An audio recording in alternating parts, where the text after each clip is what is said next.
자, 모든 로봇이나 어떤 비행체 같은데 이런 데 자세 제어를 할 때 자기 몸을 가로 세로 높이로 해갖고 좌표 숫자 방식으로 부분별로 다 각각 틀린 힘을 정기적인 것이다 그러면 틀린 힘을 줄 수 있다고 좀 말씀을 드렸죠. 그럼 그에 대한 그 데이터가 필요한데요.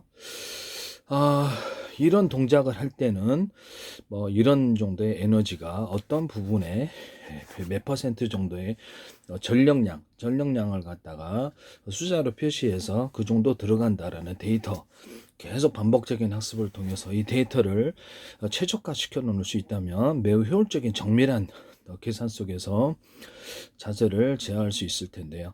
보다 정밀한 움직임이 가능한 겁니다. 인간은 휴머노이드 로봇인데 현재 휴머노이드 로봇도 그게 가능하지만 인간처럼 이렇게 섬세한 움직임은 불과 좀 어렵다고 보는데 그것은 시간이 좀 걸릴 거라고 생각합니다. 데이터에 쌓여가지고 뭐 내가 만약에 배터리에서 로봇이다 그러면 배터리가 있을 거 아닙니까? 그거를 전력을 어느 정도 이렇게 뽑아내 가지고 배터리인데 500개다 그러면 거기다 각각 전기선을 연결해서 충전할 때도 빨라요. 그러면 전기선을 거기다가 이렇게 온오프식으로 해서 전기를 얼마나 갖다 끌어다 쓸지, 또는 이 배터리는 이 부분을 담당하고 이 배터리는 이 부분을 담당하고 이런 계산 구조가 있어야 되고요. 또는 이 배터리가 손실이 돼가 고장이 났을 때 다른 배터리에서 그 힘이 가는 일종의 신경선처럼 여기서 힘이 가는 구조를 만들어 줘야 됩니다. 그때 이제 각 그 몸의 부위별로 해가지고 어느 정도 힘을 줄지에 따라서 자세를 제어하게 되는데요. 이 기술 쓰시면 제 기술이 되겠습니다. 무게를 인식을 할 때 이것은 아무튼 매우 정밀한 로봇과 구형 로봇, 그러니까 옛날 원시식의 구형 로봇과의 차이가 될 텐데요. 섬세하게 전기를 보내는 이 기술이 데이터 학습을 통해서 최적화되어서 자동 프로그램화 된다고 라는 것을 말씀을 드리고 싶어서 그런 거예요. 무게다 그러면 인간은 이렇게 무게를 이렇게 인식을 할 때 데이터 학습을 통해서 이게 이제 뭔지는 모르지만 이것을 학습을 통해서 이게 건전지란 걸 알고 이 정도 무게에는 이 정도 힘이 필요하다는 걸 알고 이거 하나 드는데 영차 이렇게 하지 않아요. 네, 그래서 이렇게 데이터 학습을 통해서 우리는 이렇게 물건에 대한 인식, 어떤 물건을 들 때 이 정도 힘이 필요하다는 이것도 데이터 학습으로 들어가게 되고요. 그 다음에 이 정도의 무게를 들 때 어느 정도의 전력량이 들어가는지 정확히 구체적인 수치로 들어가야 되는데 컴퓨터 자동 프로그램에서 전력량이 매우 빠르게 전송이 돼야 되기 때문에 그렇습니다. 그래서 매우 빠르게 전력량이 결정돼서 거기다가 부위별로 힘을, 그렇죠, 전력량을 보내준다면 전력을 매우 효율적으로 사용할 수 있겠죠. 이 기술 쓰시면 제 기술이 되겠습니다. 그럼 한국전력 같은 이런 송전 시스템에서도 필요한 곳에 전기를 데이터 학습을 통해서 전력량을 따라 틀리게 보내주거나 앞으로 모든 이런 로봇뿐만 아니라 모든 기기에 있어서 전력량을 보내야 된다고 했을 때 이런 데이터 학습을 통해서 필요한 전력량을 구체적으로 수치화시켜서 이것을 통해서 정확하게 제어를 통해서 빨리 보내주는 기술을 사용하시면 제 기술이 되겠습니다. 디스플레이 장치에서도 이것이 필요하고요. 디스플레이 장치에서 광섬유 끝단을 가지고 이렇게 픽셀을 만든다 그랬죠. 광섬유 끝단을 가지고 반도체처럼 전력량을 어느 정도 줄지, 또는 이 픽셀과 이 픽셀에는 서로 빛의 전력량의 크기를 틀리게 하고 빛을 해서 명암을 만들어서 입체를 만드는 기술에 사용한다고 제가 말씀을 드렸죠. 그래서 디스플레이 장치에서도 각 픽셀에 어느 정도의 전기값을 줘야 될지 이것도 데이터 학습을 통해서 정밀하게 빠르게 계산이 되어서 필요한 전력량을 그쪽에 보내갖고 빛의 밝기를 정해줘야 되는데요. 이때도 데이터 학습을 통해서 수치화시켜서 정확히 한다면 프로그램이 매우 빠르게 진행이 되겠죠. 속도가 빨라가지고 정확한 전기를 보내되고 앞으로 이 기술이 굉장히 첨단 기술이 될 것 같은데요. 모든 이런 필요한 전력량을 계산해서 구체적으로 수치화시켜서 자동 프로그램으로 만들어줘 가지고 움직인다면 정밀한 움직임이 가능해진다는 거죠. 그래서 이런 기술을 사용하시면 제 기술이 되겠습니다. 저는 이제 석유 방식이든 가스 방식, 연료가 뭐가 됐든 간에 항공유가 탄공기가 됐든 로봇이든 가로세로 높이를 좌표와 숫자 방식으로 연료를 어느 정도에 줄지에 따라서 자세 제어를 한다고 제가 말씀을 드렸는데요. 프로펠러다 그러면 좌우에 틀린 프로펠러에 연료를 줘서 틀린 그 움직임을 줘서 제어를 하거나, 제트 엔진이다 그러면 연소실에 6개다 그러면 자동차도 돼요. 언오프식으로 이렇게 두 개만 가동한, 한 개만 가동한, 6개 전체가 가동한 데에서 속도의 차이를 만들어내거나 강중력, 연료 양을 적게 주고 많이 주냐에 따라서 속도의 차이를 만들어낼 수 있다 그랬죠. 그래서 왼쪽과 오른쪽에 틀린 연료를 줘서 자세를 제어하는 데도 사용한다고. 연료가 뭐가 됐든 그렇게 하시면 제 기술이 되겠습니다. 그래서 연소실의 크기를 적어도 2가지나 그 이상으로 만들어서 서로 모든 서로 에너지가 틀린 것은 강하게 융합하고자 하는, 하나가 되고자 하는 평균 원리를 갖고 있다고 제가 말씀을 드린 것처럼 강한 추력을 얻을 수 있습니다. 하는 전구다 그러면 이렇게 자동차 전조등이다, 집안의 LED 등이다 그러면 전구의 크기를 틀리게 하거나 전력량을 틀리게 해서 강한 융합 에너지를 얻어서 보다 빛을 밝게 만들어낼 수 있는데요. 이것은 뭐 히터기 같은 데도 서로 틀린 전력량을 줘가지고 램프를 어떤 거기서 가열 방식으로 해가지고 뭐 열선도 대중소로 틀리게 해서 가열을 한다든지 이런 것도 가능한 것입니다. 레이저 이제 가공기에서도 대중소로 틀리게 해서 그것을 하나로 합쳐가지고 열을 섬세하게 조절하는 데도 사용하고요. 이 기술 쓰시면 제 기술이 되겠습니다. 이 정도의 무게를 들 때 또는 이 자세를 할 때, 이런 자세를 제어를 할 때 오른쪽에 얼마 전기값을 주고 왼쪽에 얼마, 왼쪽 다리 얼마 주고 오른쪽 다리 얼마 주고 휴머노이드 로봇이다 했을 때 그러니까 몸체를 따라서 틀린 전기값을 주는 데이터 학습을 통해서 전력량을 계산한다면 이것을 자동 프로그램화 시킬 수 있다는 거죠. 그럼 속도를 빠르게 할 수 있다는 거죠. 섬세한 움직임이 가능한 기술이다. 앞으로 이 기술을 갖다 전 세계 로봇 회사에 사용하시면 제 기술입니다. 로봇의 어떤 사족보행 로봇이다. 그럼 하체 관절, 다리 중에서도 하체 관절 쪽에 전기량을 좀 더 많이 넣어주는 기술에 대해서 말씀을 드렸거든요. 그럼 이제 모터가 달려 있을 건 아닙니까? 뭐 관절 같은 그쪽에 좀 더 전기량을 많이 주면은 몸의 자세를 균형을 잡는 데 좋다고 제가 말씀을 드렸는데요. 이 기술 쓰시면 제 기술이 되겠습니다. 모터에도 서로 굵기가 틀린 구리선들을 감아놨고 거기다가 약간 그 구리선 안에도 카페시터처럼 점을 찍어 놓으면 약간 이런 식으로 그게 카페시터가 돼서 파워가 세진다 그랬죠. 이 기술 쓰셔도 돼요. 그래서 모터에다가도 약간 그 금속 배터리 개념 이런 것들도 들어갈 수 있고요. 뭐냐면 이런 데다 그러면 이렇게 모터 정류자 같은 데도 철심에다 코일을 감아놨는데 여기다가 구리바에다가 철심 이렇게 코일을 감아놔야 그랬죠. 왜냐하면 쇼트가 많이 나기 때문에 이 기술 쓰시면 제 기술입니다. 이런 거를 이런 금속 배터리라는 개념을 쓰시면 제 기술이에요. 여기다 절연 구조를 갖춘 제 이런 판이다. 그러면 수십 개를 겹쳐서 그것을 MLCC로 만들 수도 있고 그래요. 결연 구조는 발열 때문에 그런 거고요. 그래서 이렇게 그거를 금속 콘덴서로 만든다고 해요. 콘덴서가 만들죠. 콘덴서를 몇 개에서 전기를 갖다 쓰느냐에 따라서 언오프 구조로 해서 5개 콘덴서다 그러면 이게 이제 금속 콘덴서일 수도 있어요. 또 다른 배터리나 납축 전지, 연료 전지도 이렇게 써요. 그래서 전기양을 이렇게 몇 개에서 갖다 쓰느냐에 따라서 틀리게 받아 쓰는 기술을 사용하시면 제 기술입니다. 앞으로 이것이 굉장히 중요한 전 세계 모든 주요 기판에서는 이렇게 해서 콘덴서가 됐든 배터리가 됐든 카패시터가 됐든 연료 전지가 됐든 배터리 일반적인 배터리든 이런 건전지가 됐든 2차 전지가 됐든 또는 110이나 220에서 전기선을 가지고 각각 그것을 가지고 콘덴서 역할을 하게 만들 수 있다 그랬죠. 전기선 하나, 전기선 2개, 3개, 4개, 5개 가지고 전기가 각각 들어온다고 했을 때 그거 자체에도 전기선 안에 구리선이 카패시터, 그 카패시터 역할을 할 수 있다. 그래서 모터 직전에서는 이것을 두툼하게 전기선 안에 구리선을 넣어가지고 카패시터 전기를 축적해서 보내면 강한 파워가 일어난다는 제가 이론을 말씀을 드렸는데요. 그 기술 다른 선하고 차별해서 다른 데는 똑같은 굵기다. 그러면 한 선이다. 그러면 여기는 2선, 3선, 4선, 10선을 공급해서 자동차로 얘기하지 않은 8차선, 10차선을 만들어서 어떤 큰 전기라도 받아들일 수 있는 구조를 만들어주면 모터가 안정적으로 구동하는데 이 반전 필수적인 기술로 들어간다는 것을 말씀을 드려요. 전기선에는 구리선을 대짜리, 소짜리, 중짜리 서로 전력이 왔다 갔다 할 수 있게 만들어줘 가지고 할 수도 있고요. 이 기술 쓰시면 제 기술이 끝내 주파수 방식으로 공급이 된다 그랬죠.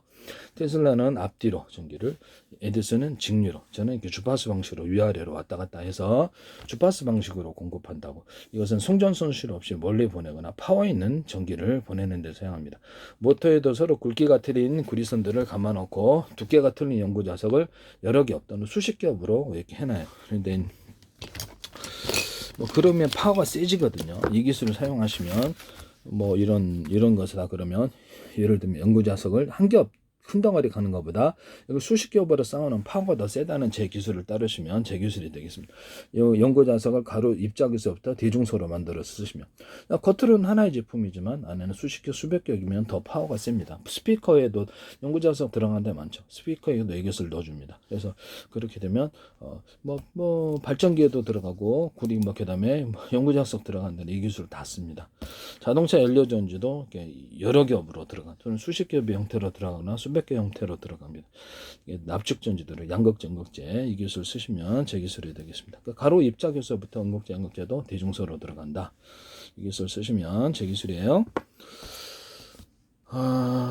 그래서 지금 현재 몸의 자세에 있어서 전기적인 이 어떤 물건을 들거나 어떤 자세를 제어를 할 때 어떤 상황에 따라서 틀린 전기적인 힘을 데이터로 처리를 해서 정확히 수치로 표현한다면 프로그램 자동으로 계산해서 속도가 빨라지는 기술을 사용하시면 제 기술입니다. 전 세계 로봇에서 이것도 반드시 사용하게 될 텐데요.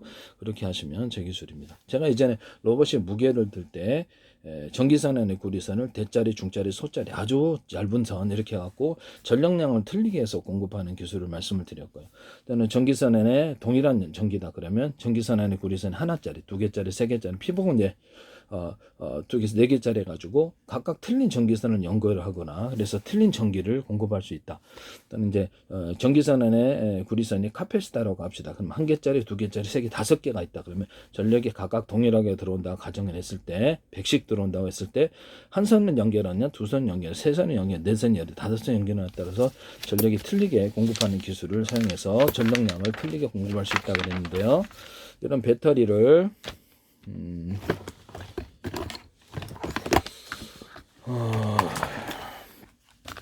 4개짜리죠. 4개짜리 있고 이건 2개짜리인데 왜 이렇게 썼을까? 이건 전력량이 부담 많이 필요 없고 이건 전력량이 많이 필요하기 때문에 똑같은 숫자를 늘려서 한 거. 그러면 숫자를 많이 하면은 전력이 많이 공급된다는 뜻이겠죠. 그래서 여기서 어프 시켜 봅시다. 그러면 3개만 쓸 수 있고 어프 시켜 봅시다. 2개만 쓸 수 있고 어프 시켜 봅시다. 1개만 쓸 수 있어요. 전원을 어프 시키면 전원이 안 들어옵니다. 연결을 시켜 볼게요. 그렇죠. 이것은 필요한 전력이 이 정도가 돼야 되기 때문에 건전지 4개를 만들어 놓은 거고요. 현재 병렬 사기가 엉터리라는 걸 제가 말씀을 드렸는데 뭐 전기선을 갖다가 통과할 수 있는 전기를 갖다 얇은 선으로 만들어 놓고 건전지를 10개 연결해도 전력이 1개 연결한 거하고 똑같이 들어온다는 거예요. 이게 무슨 사기냐라는 거죠. 그러면 이걸 뭐하러 4개짜리 만들어 놓고 뭐로 이건 2개짜리 만들어 내냐라는 거죠. 전력량이 틀리게 들어올 수 있다라는 거죠. 그럼 이것을 연결해서 전선이다, 전기다 그러면 뭐 이런 콘덴서도 돼요. 이런 콘덴서 구조도 금속 콘덴서도 있고 기판 구조에 이것을 10개의 전선을 각각 연결하면 충전도 빠르잖아요. 만약에 2차 전지라고 했을 때 언오프 구조를 가져가지고 몇 개에서 갖다 쓰느냐에 따라 전력량이 틀리게 만들어 줄 수 있다고요. 이 기술 쓰시면 언오프를 하면 되니까요. 하면서 1개에서 쓰나 10개에서 쓰나 똑같다 전력량. 그럼 그 사람 도른 사람이에요. 그럼 뭐하러 여기다 4개짜리 쓰고 뭐하러 2개짜리 쓴다는 거예요. 이상하잖아요. 그렇죠? 그 전기선에 구리선을 가지고 얇은 걸 쓰면요. 그냥 스피커선이다 그러면 220이 들어와도 그 정도 전력밖에 안 흘러요. 그래서 약간 보일러에서는 더 미세한 얇은 선이 있어요. 그럼 그 정도밖에 전력이 흐르지 않고요. 장원선이라고 또 있습니다. 그럼 그 정도 전력밖에 흐르지 않아요. 그래서 전기선의 두께를 대짜리, 중짜리, 소짜리면 그 전력을 흘릴 때 얘는 수용 구조에서 그 정도까지 받아들이지 못해. 부패를 많이 차려놨어도 소식자예요. 소식을 하는 사람이면 조금밖에 못 먹어요. 양이. 그래서 전기양이 그것밖에 전기선을 통해서 통과할 수 없는, 그럼 전기선을 두텁게 만들어주거나 모터 직전해선이다. 다른 데는 전기선의 구리선이 똑같다 두께가. 그러면 저기 2개 들어갈게 여기 10개로 자동차를 얘기하면 10차선 8차선 만들어서 큰 어떤 전기도 자유롭게 흘러 들어올 수 있는 구조를 만들어준다는 거죠. 또는 전기선의 전기선을 동일한 전기가 흘령이 100씩 흘러나온다 가정했을 때 전기선의 구리선을 카페시대로 만든다는 거죠. 한 선 5선이 있다고 합시다. 콘덴서가 5개 있는데 언오프 구조를 하는 거와 똑같죠. 그래서 한 개에서 배터리 갖다 쓰냐, 두 개에서 갖다 놨을 때 전력량은 틀리게 중폭과 감화를 이루어 줄 수 있다는 거죠. 그래서 3개를 쓰면 좀 더 강하고 5개 쓰면 좀 더 강한 전기를. 그래서 이런 거를 앰프 같은 데나 이런 것을 설치해서 콘덴서나 아니면 이런 배터리 이런 거 건전지 아니면 또 다른 형태 금속 배터리, 제 방식이었던 금속 배터리를 만들어 가지고 전력을 공급할 수 있습니다. 그래서 틀리게 공급하는 기술을 쓰면 증압과 강압, 소리도 앰프 같은 데는 소리도 작은 메탈에도 여기서 전기 콘덴서를 강화시키거나 금속 배터리를 써주면은 뭐 거기서 전력을 크게 출력을 낼 수도 있고, 빠른 이런 콘덴서 같은 이런 콘센트 같은데 이런 금속 배터리 개념을 이렇게 콘센트를 넣을 수는 없죠. 그래서 좀 고장이 많이 나니까 그러니까 금속 배터리 개념을 금속을 두툼한 걸 넣어가지고 하면은 파워가 증압이 되는 파워가 세가 거기서 이제 분기선을 낼 수 있는 거죠. 그 기술을 쓰시면 제 기술이 되겠습니다. 이런 것이 콘센트 안에서도 이것이 얇다 그랬잖아요. 얇아갖고 전기가 통과를 가막 구조가 돼서 이 얇은 없는 살림에서 전기를 많이 갖다 끌어다 쓰니까 이게 부도가 난다는 거죠. 그래서 여기서 고장이 나는 원인인데 이걸 두텁게 만들으라는 거죠. 전 세계 콘센트는 규격화되어 있는데 여기서 쓰시면 되겠습니다. 적어도 구리줄이라도 그어주든지 뭉쳐가지고 구리선처럼 압축을 해주면 여기서 많은 전기가 전하다. 이게 옆으로 퍼졌기 때문에 감압이 된다는 거죠. 저거는 얇잖아요. 얇은 데서는 얇은 전기선이 된다는 거죠. 이해가 가시죠? 두꺼운 전기선은 두꺼운 전기선인데 많은 전기가 전하다닐 수 있어요. 근본적인 구조적인 문제가 있다. 이거 그렇게 하시면 제 기술이에요. 여기다가 이렇게 누전 차단기를 달자냈더니 딱 그래서 내가 신기해서 사봤어요. 그래서 내 기술이기 때문에 혹시 타는 냄새가 나는 거예요. 그래서 이거 이렇게 잽싸게 뽑아버렸는데 깨봤어요. 이게 얇은 걸 그대로 꼽아 놓으시더라고. 입력선과 출력선이 똑같아야 되는 거예요. 그럼 이게 이 전기선이 있다. 그럼 여기서 두 줄이잖아요. 여기도 전기선 똑같은 걸 두터운 걸 똑같이 넣어주면 문제가 없는데, 그리고 전기 줄에다가 놓는 거예요. 이 누전 차단기는 입력선과. 그럼 여기는 도매가로 3,000원 정도 될 텐데요. 이것을 딱 달아 놓으면 소비자가가 4,000 몇백 원이니까 달아 놓으면 그렇죠. 그 정도만 간단한 방식으로 누전 차단기가 되는 거거든요. 근데 이거를 갖다 여기다 달아놓으면, 그럼 여기다 달면은 여기다 달아놓거나 이것을 선을 붙은 걸 보강을 해가지고 이렇게 하셔도 제 기술이에요. 입력선과 출력선이 똑같아야지 고장이 안 나는 거예요. 이게 다이오드 현상, 여기는 두껍고 전기선의 구리선, 여기는 얇으니까 그렇지 열이나 전기가 여기 축적이 되어서 여기가 타버리는 현상이 타는 현상이 일어나는 게 돼. 그래서 이것을 불나지 않기 위해서 누전 차단기를 달아놨는데 뭐하러 여기다 다셨는지 모르겠어요. 여기다 그냥 달면 싸게 만들 수 있는데 이렇게 만드시면 제 기술입니다. 남의 기술 무단으로 기술을 알고 만드셔야죠. 무단으로 쓰시면 안 돼요. 옆으로 꽂을 수 있게 하는 콘센트 만드시면 제 기술입니다. 네, 그렇습니다. 네.